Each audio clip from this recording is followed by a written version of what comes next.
बिस्मिल्लाहिर्रहमानिर्रहीम, अस्सलाम वालेकुम नाजरीन। मैं हूं बाबर हयात और आप देख रहे हैं 24/7 उर्दू न्यूज़ पर बाबर हयात शो। नाजरीन, पाकिस्तान के साथ जो होना था वो हो गया। Pakistan is no more in the T20 world cup super 8 और पाकिस्तान की टीम अब अपना बैग पैक करेगी। ज़ाहिरी बात है, अब एक फॉर्मेलिटी पाकिस्तान की टीम को पूरी करनी है।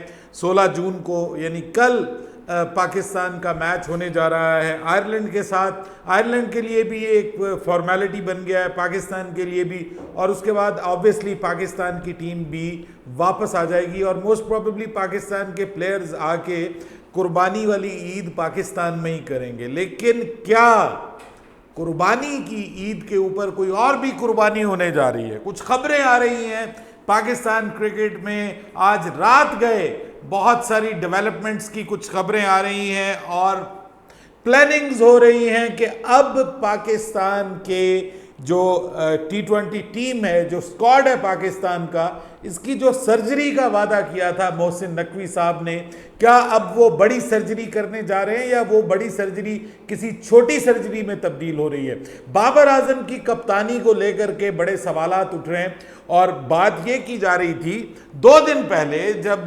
पाकिस्तान कनाडा से जीत गया और जब ये खबरें हम जैसे जर्नलिस्ट्स ने और यूट्यूबर्स ने और सोशल मीडिया इन्फ्लुएंसर्स ने ये फैलानी शुरू कर दी, टीवी चैनल्स के ऊपर जर्नलिस्ट ने बात करनी शुरू कर दी कि पाकिस्तान अभी भी क्वालिफाई कर सकता है, और पाकिस्तान के भोले भाले क्रिकेट फैंस ने भी उम्मीदें लगानी शुरू कर दी। तो उनका एक बयान आया था मौसूफ चेयरमैन साहब का, हमारे, मैं उनकी रिस्पेक्ट करता हूँ।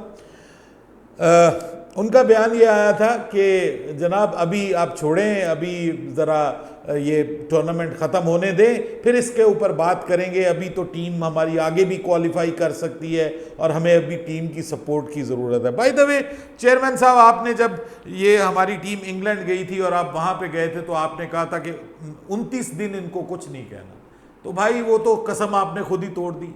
आपने 14वें 15वें दिन ही जाके जो है वो कह दिया था, बल्कि उससे भी कम 10वें दिन जाके कह दिया था आपने कि मैं बड़ी सर्जरी की अब ज़रूरत है, एक बड़ी सर्जरी होने जा रही। देखिए, इंडिया से जो हार हुई है, आपको ऑब्वियसली जिन्होंने आपको भर्ती किया है इस ओहदे पे वो भी इस पे परेशान थे और उनको भी तकलीफ़ पहुंची और गवर्नमेंट को भी ज़ाहिरी बात हजीमत का सामना करना पड़ा। अमेरिका से शिकस्त से बढ़कर दूसरी जो शिकस्त थी वो इंडिया के खिलाफ शिकस्त थी, जब जीता हुआ मैच आपकी टीम ने जो है वो अपने हाथों से इंडिया के हवाले कर दिया। तो ये चीज़ें बर्दाश्त करना बहुत मुश्किल था और वहाँ पर एक बयान दाग दिया हमारे चेयरमैन साहब ने कि जी बड़ी सर्जरी होगी, और अब ये कहा जा रहा था कि सर्जरी नहीं होगी। दरमियान में खबर आई, बाबर आजम का पता है आपको, एक पूरी की पूरी एक टीम है जो पीछे काम कर रही होती है, जो मीडिया को चला रही होती है। तो उनकी तरफ से खबरें आना शुरू हो गई कि जनाब ज़राए ये बता रहे हैं कि बाबर आजम की कप्तानी बरकरार रखने का फैसला कर लिया गया है। बाबर आजम को जो है वो चैंपियंस ट्रॉफी तक जो है वो कप्तान बरकरार रखा जाएगा। पहली बात तो यह कि चैंपियंस ट्रॉफी, अब तक की जो खबरें आ रही हैं वो यही है कि चैंपियंस ट्रॉफी ओडीआई फॉर्मेट में होनी है। तो ओडीआई फॉर्मेट में कौन कप्तान बनता है कौन नहीं बनता है ये बात की बात है। अभी बात हो रही है T20 की, वर्ल्ड कप की, और T20 वर्ल्ड कप में परफॉर्मेंस की और T20 फॉर्मेट की।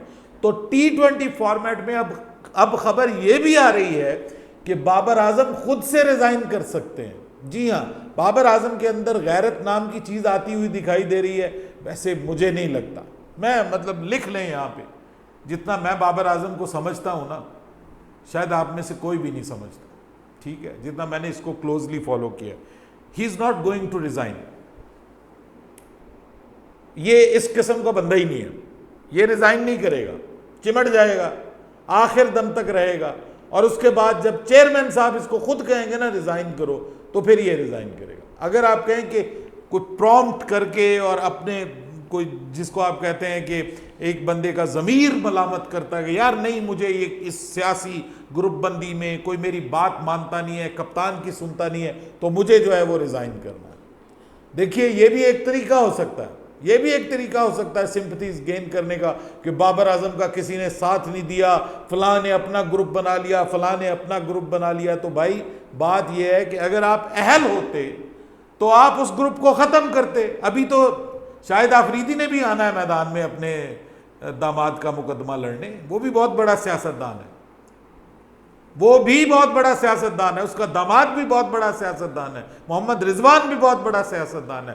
रात जो है वो अहमद शहजाद ने कहा है कि ये जो 5-6 अफराद का टोला है इससे पाकिस्तान क्रिकेट की जान छुड़वाएं। देखिए मैं आपको एक बात बताऊं, इस वक्त सिर्फ एक पॉसिबिलिटी है, पाकिस्तान टीम नई बनाई जाए, T20 टीम आप नई बनाएं। 2026 में T20 वर्ल्ड कप होना है, और जहां तक क्वालिफाई करने का ताल्लुक है तो पाकिस्तान की टीम डायरेक्टली क्वालिफाई कर जाएगी।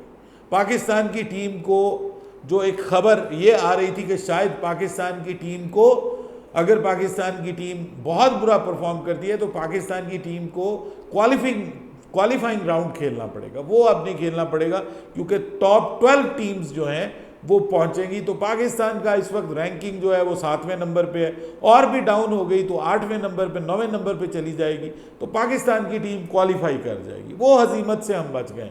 लेकिन आप एक नई टीम बनाइए। मोहसिन नकवी साहब, हाथ जोड़ता हूँ आपके सामने, खुदा के लिए, आपको अल्लाह ने ताकत कुव्वत दी है, आपको ओहदा मिला है, आपके पास इख्तियारात हैं, कुछ पाकिस्तान की क्रिकेट के लिए कर जाइए। आप पाकिस्तान की नई टीम बनाइए। अगर आप कप्तान इन्हीं में से लेना चाहते हैं तो मोहम्मद रिजवान से बेहतर कोई कप्तान नहीं है। T20 में, ODI में Mohammad Rizwan is the best captain.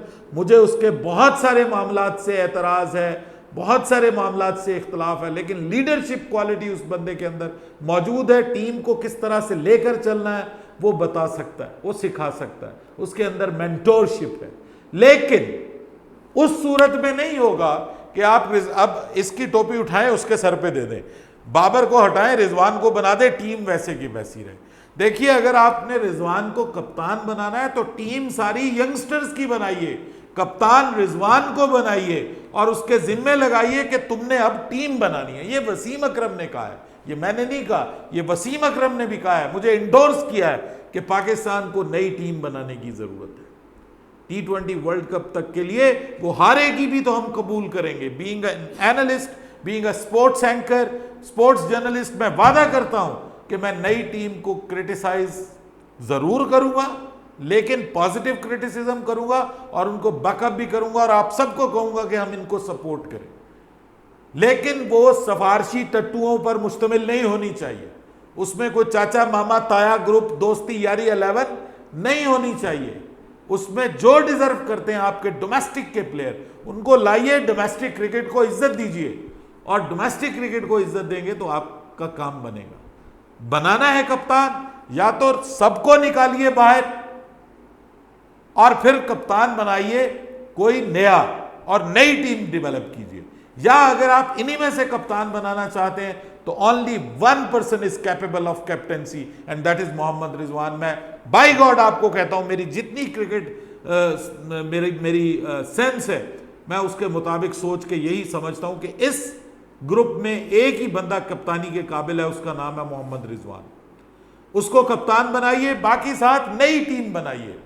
ये ग्रुप जो है ना फिर बाहर निकालिए, जो ग्रुप बंदी वाले हैं, देखिए शाहीन को बाहर निकालिए, बाबर को बाहर निकालिए, उसके बाद आजम तो वैसे ही चला जाएगा बाहर, इफ्तिखार को बाहर निकालिए, शादाब को बाहर निकालिए, हारिस को बाहर निकालिए। ये जो ग्रुप बना हुआ है खिलाड़ियों का, इसको बाहर निकालिए। ये जो करंट T20 टीम है, मैं पहले भी कह चुका हूं कि इसमें फखर जमान रह सकता है, ठीक है, इसमें मोहम्मद आमिर अगर खेलना चाहता तो खिलाइए, नहीं खेलना चाहता तो मोहम्मद आमिर भी चला जाएगा, इमाद वसीम भी चला जाएगा, और पीछे आपके पास यंगस्टर्स बचेंगे। आप उन यंगस्टर्स को मौका दीजिए। मैं चाचा इफ्तिखार को भूल जाता हूं यार, वो तो सबसे बड़ी बुराई है, उसको तो अब क्रिकेट स्टेडियम के नजदीक भी नहीं आने देना चाहिए।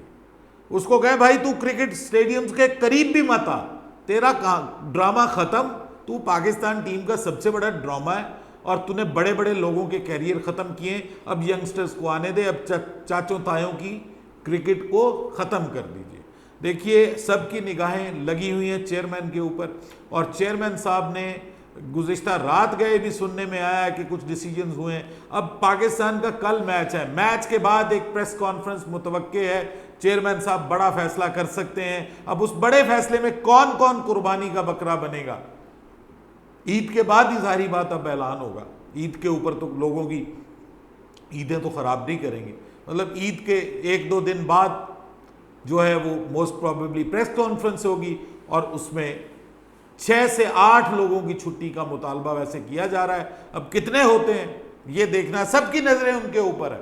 और सबसे बढ़कर आपकी selection committee, Wahab Riaz is the biggest culprit. हालांकि वहाब रियाज के साथ और उनके कुछ दोस्तों के साथ मेरे अच्छे ताल्लुकात हैं, ठीक है, मैं फ़वाइद भी हासिल कर सकता हूँ, लेकिन मैं पाकिस्तान टीम के लिए और पाकिस्तान के लिए मैं चाहता हूँ कि मेरी दोस्ती यारी को मैं नहीं देखता, मैं डिसऑनेस्ट नहीं हूँ इस मामले में। मैं चाहता हूँ कि जो गलत कर रहा है पाकिस्तान के लिए उसको आप फारिग करें, जिसने प्रूव नहीं किया खुद को आप उसको निकालिए टीम से बाहर। सबसे पहले फारिग इसको होना चाहिए। कहने वाले तो ये भी कहते हैं कि चेयरमैन साहब को खुद भी अपनी जिम्मेदारी कबूल करनी चाहिए, क्योंकि ये उन्हीं के डिसीजन है। वो क्रिकेट को बहुत समझने की कोशिश करते हैं और कहते हैं कि मैं बहुत समझता हूं क्रिकेट को। उनको अब क्रिकेट को समझने की ज़रूरत है और प्रॉपर डिसीजंस लेने की ज़रूरत है। अपनी राय दीजिएगा कमेंट सेक्शन में। बाबर हयात को इजाज़त दीजिएगा। अल्लाह हाफिज़।